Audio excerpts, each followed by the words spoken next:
आइए जानते हैं 1935 का भारत शासन अधिनियम।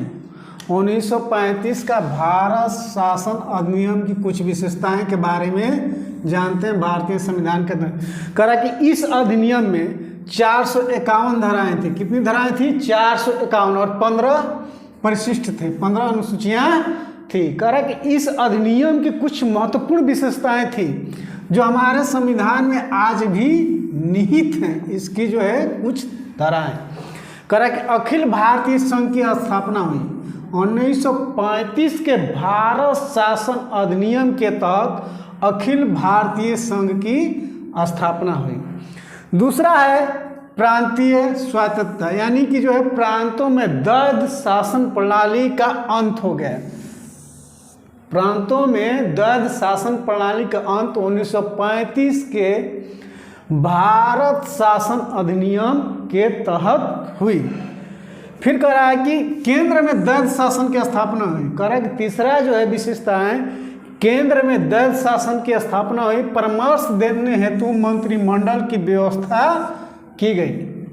1935 के भारत शासन अधिनियम के तहत केंद्र में द्वैध शासन की स्थापना हुई और परामर्श देने के लिए एक मंत्रिमंडल का गठन किया गया। अगला है संघीय न्यायालय की व्यवस्था की गई। 1935 के भारत शासन अधिनियम के तहत संघीय न्यायालय की व्यवस्था की गई। कह कि इसमें एक मुख्य न्यायाधीश और 2 अन्य न्यायाधीश की व्यवस्था की गई।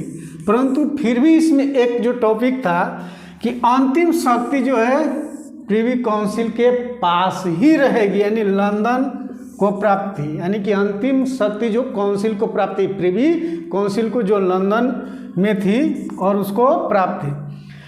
1935 के भारत शासन अधिनियम के तहत ब्रिटिश संसद की सर्वोच्चता, यानी ब्रिटिश संसद जो है सर्वोच्च रहेगी।